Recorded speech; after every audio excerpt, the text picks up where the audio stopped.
तर आज आपण स्टार्ट करूया mono hybrid cross.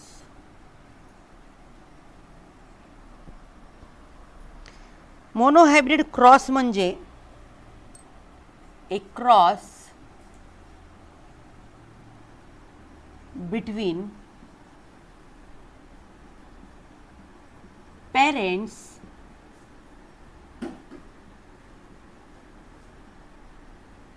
differing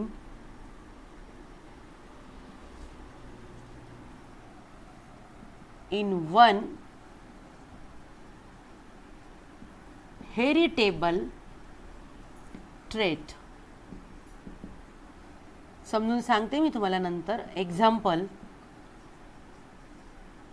cross of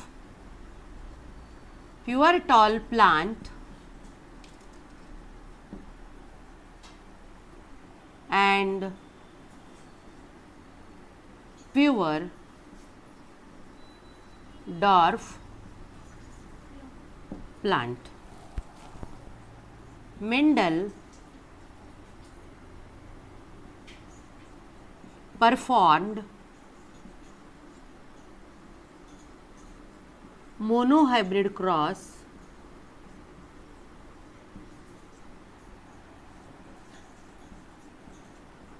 between parents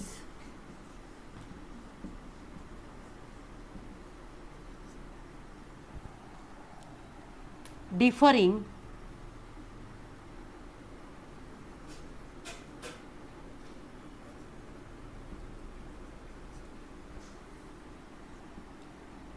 in one pair of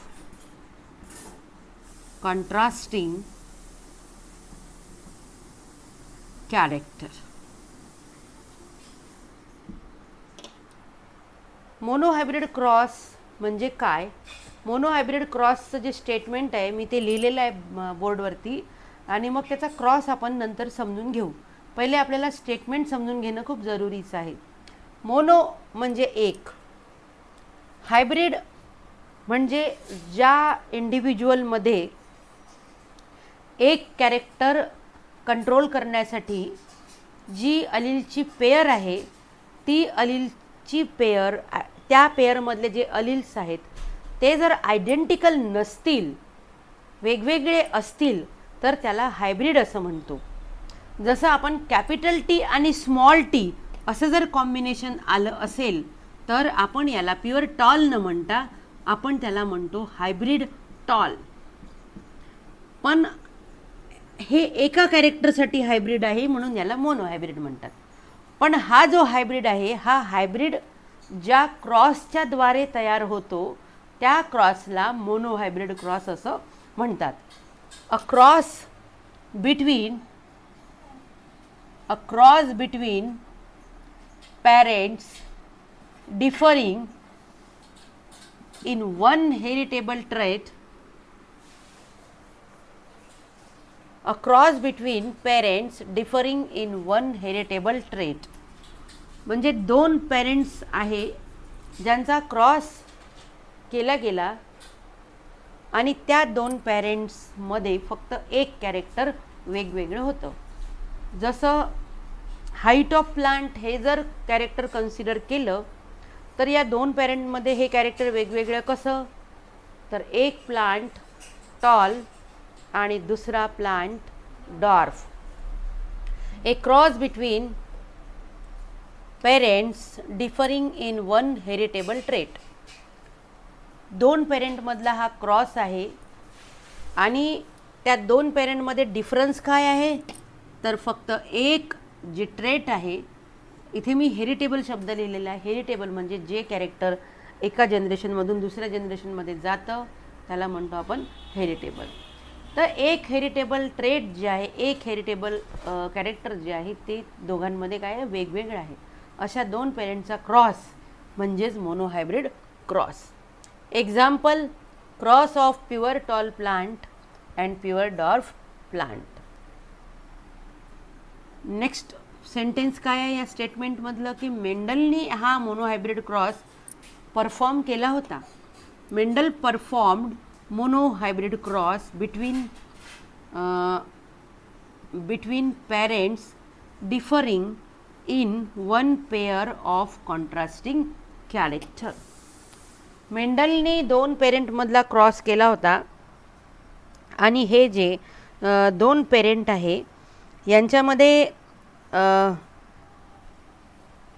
जे कॅरेक्टर आहे एक पेअर जी आहे एक पेअर डिफर होती. जसं एक टॉल होता आणि दुसरा होता डॉर्फ, ही झाली pair. So Mendel perform monohybrid cross between parents with one pair of contrasting character म्हणा किंवा differing in one pair of contrasting character. किंवा आता डिफरिंग हा शब्द जर कठीण वाटत असेल तर आपण असं घेऊ शकतो, इझी होतं हे, with one pair of contrasting character. आता हे स्टेटमेंट आणखी इझी झालं. पुन्हा एक वेळा स्टेटमेंट वाचते. A cross between parents differing in one heritable trait. Example काय आहे मोनोहायब्रिड क्रॉसचं? Cross of pure tall plant and pure dwarf plant. मेंडलनी हा क्रॉस परफॉर्म केला होता. Mendel perform monohybrid cross between parent with one pair of contrasting character. याचा हे statement झालं. आता याचा क्रॉस आपल्याला मोनोहायब्रिड क्रॉस जो आहे तो आपल्याला शिकायचा आहे. तर हे स्टेटमेंट मी मोडलं आणि आता जे मी लिहिणार आहे बोर्डवरती तेच एक्झाममध्ये विचारणार आहे. आणि किती मार्क्सला विचारणार आहे? 3 मार्क्सला. 3 मार्क्सला. चालू करूया आपण हा क्रॉस. पहिला जो पॉईंट येतो तो आहे फिनोटाईप. इथून आपण स्टार्ट करू. पहिला फिनोटाइप्स, दुसरा आहे जिनोटाइप्स, तिसरा आहे गॅमेट्स आणि चौथा आहे first filial generation. First filial generation म्हणजे F1 जनरेशन. हे सगळं आपण लिहून घेतलेलं आहे. इझी सगळं. फिनोटाइप्स म्हणजे काय असतं? External appearance of an individual for particular trait. Phenotypes यामध्ये आपण घेणार आहोत टॉल आणि याचा क्रॉस कुणासोबत केला? डॉर्फ. त्याच्यानंतर जिनोटाइप येणार capital T, small T. Genotype capital T आणि डॉर्फचे काय येणार? Small T. Next gametes capital T, small T. Gametes कशाने, कोणत्या डिव्हिजननी तयार होतात? मिओसिसनी. त्यामुळे गॅमेट्स कसे राहणार आहे? हॅप्लॉइड. आता फर्टिलायझेशन, मेल गॅमेट फिमेल गॅमेटचं फ्युजन झालं, झायगोट मिळाला, कॅपिटल टी, स्मॉल टी. झायगोटमध्ये कॉम्बिनेशन आहे capital T, small T. Capital T, small T हे प्लांट काय होणार आहे? हे प्लांट होणार आहे टॉल. पण हे टॉल प्युअर टॉल आहे का? नाही, तर हे आहे हायब्रिड टॉल. फर्स्ट जनरेशन झालं, F1 जनरेशन झालं. त्याच्यानंतर आता F2 जनरेशन काढायचं आहे. F2 जनरेशनसाठी काय असतं की हे जे फर्स्ट जनरेशनमध्ये जे प्लांट्स मिळाले, फर्स्ट जनरेशनमध्ये मिळालेल्या प्लांट्समध्ये सेल्फ पॉलिनेशन केलं गेलं. मेंडलनी याच्यामध्ये सेल्फ पॉलिनेशन केलं तर मेंडलला F2 जनरेशन मिळालं. F2 जनरेशन मिळवण्यासाठीच मेंडलनी काय केलं होतं? F1 जनरेशनमध्ये जे प्लांट्स मिळाले he allowed to self pollinate to that plant. त्या प्लांटला त्यांनी काय होऊ दिलं? सेल्फ पॉलिनेशन होऊ दिलं. मग आता सेल्फिंग ऑफ F1. नेक्स्ट राहणार आपला सेल्फिंग ऑफ F1. F1 मध्ये सेल्फ पॉलिनेशन होणार. यामध्ये दोन्ही प्लांट सारखेच राहणार आहे. टॉल, दोन प्लांट घ्यायचेच नाही, एकच आहे, एकच प्लांट. त्याच्यामध्ये सेल्फ पॉलिनेशन होत आहे, म्हणजे त्याच प्लांटचे मेल गॅमिट्स आणि त्याच प्लांटचे फिमेल गॅमिट्स, त्याच प्लांटच्या मेल गॅमिट्स त्याच प्लांटच्या स्टिग्मावर डिपॉझिट होणार आहे. पण आपल्याला असे दोन का दाखवावे लागत आहे? प्लांट एकच आहे, पण आपण एक रिप्रेझेंट करतो आहे मेल गॅमिटसाठी आणि दुसरं आपण रिप्रेझेंट करतो आहे फिमेल गॅमिटसाठी. याचे जिनोटाइप्स, जिनोटाइप्स काय येणार आहेत? Capital T, small T, capital T, small T, हे झाले जिनोटाइप्स. त्याच्यानंतर याचे गॅमिट्स तयार होतील. या प्लांटमध्ये, हे एकच प्लांट आहे, या प्लांटमध्ये मेल गॅमिट्स दोन प्रकारचे तयार होतील आणि फिमेल गॅमिट्स दोन प्रकारचे तयार होतील. Male gametes capital T small T आणि female gametes capital T small T.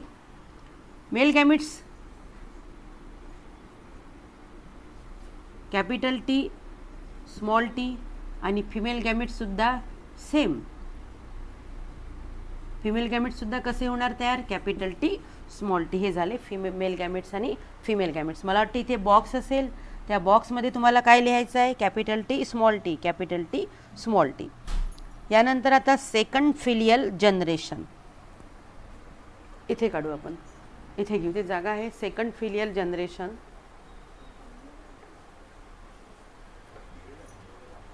Second filial generation. Second filial जनरेशनसाठी, सेकंड फिलियल जनरेशनसाठी प्युनेट स्क्वेअर किंवा चेकर बोर्ड मेथड, अशा प्रकारची ही प्युनेट स्क्वेअर और यालाच काय म्हणतात? Checker board F2 generation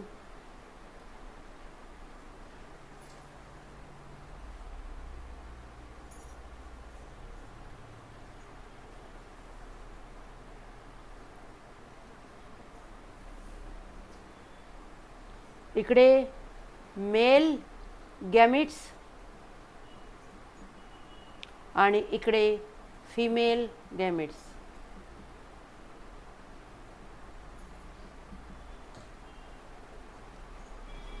mail gametes दोन प्रकारचे आहेत, capital T small T. Female gametes देखील दोन प्रकारचे आहेत, कॅपिटल टी स्मॉल टी. जर या मेल गॅमिटनी या फिमेल गॅमिटला फर्टिलाइज केलं तर झायगोटमध्ये कॉम्बिनेशन येणार कॅपिटल टी कॅपिटल टी. जर या मेल गॅमिटनी या फिमेल गॅमिटला फर्टिलाइज केलं तरी देखील झायगोटमध्ये कॉम्बिनेशन काय येणार? Capital T small T. तरी देखील म्हणजे असं नाही, वेगळं आहे. हां, कॅपिटल टी स्मॉल टी. या मेल गॅमिटनी या फिमेल गॅमिटला फर्टिलाइज केलं, झायगोटमध्ये कॉम्बिनेशन येणार कॅपिटल टी स्मॉल टी. या मेल गॅमिटनी या फिमेल गॅमिटला फर्टिलाइज केलं, झायगोटमध्ये कॉम्बिनेशन येणार capital T small T small T. Capital T असेल तर tall, capital T small T असेल तरीही टॉल, हे देखील टॉल, परंतु हे प्लांट डॉर्फ. अशा प्रकारे त्याला F2 जनरेशनमध्ये दोन्ही पॅरेंट्सचे फिनोटाइप्स मिळाले, टॉलही मिळाले आणि डॉर्फही मिळाले. F1 जनरेशनमध्ये फक्त टॉल एकाच प्रकारचं फिनोटाइप मिळालं होतं, कारण की हा जो जीन आहे, हा जो अलील आहे, हा डॉमिनंट आहे आणि हा रेसिसिव्ह आहे. याला एक्सप्रेस होण्यासाठी याच्यासोबत असाच अलील लागेल, आयडेंटिकल. स्मॉल टीला स्मॉल टी सोबत आला तर ते एक्सप्रेस होतील, पण स्मॉल टीच्या सोबत कॅपिटल टी आला तर स्मॉल टी हा डॉर्फनेस एक्सप्रेस करणार नाही. पण कॅपिटल टी सोबत स्मॉल टी आला तरी काही फरक पडत नाही, कॅपिटल टी एक्सप्रेस होतो, कारण तो काय आहे? डॉमिनंट आहे. याच्यानंतर आता काढूया फिनोटिपिक रेशो. फिनोटिपिक रेशो म्हणजे F2 जनरेशनमध्ये किती प्रकारचे फिनोटाइप्स मिळालेत, त्यांचा रेशो. टॉल किती मिळाले, टॉल मिळाले 3 आणि डॉर्फ किती मिळालेत 1. तर फिनोटिपिक रेशो झाला 3:1. फिनोटिपिक रेशो झाला 3:1.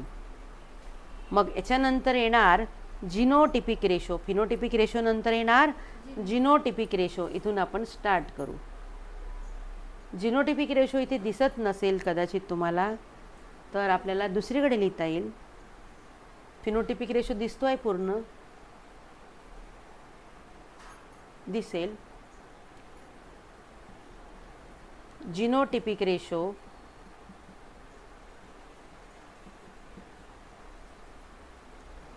जिनोटिपिक रेशोमध्ये कॅपिटल टी किती प्रकारचे जिनोटाइप्स F2 जनरेशनमध्ये मिळाले त्यालाच म्हणतात जिनोटिपिक रेशो. कॅपिटल टी हा मिळाला एक प्रकारचा, दुसऱ्या प्रकारचा मिळाला कॅपिटल टी, तिसऱ्या प्रकारचा मिळाला स्मॉल टी.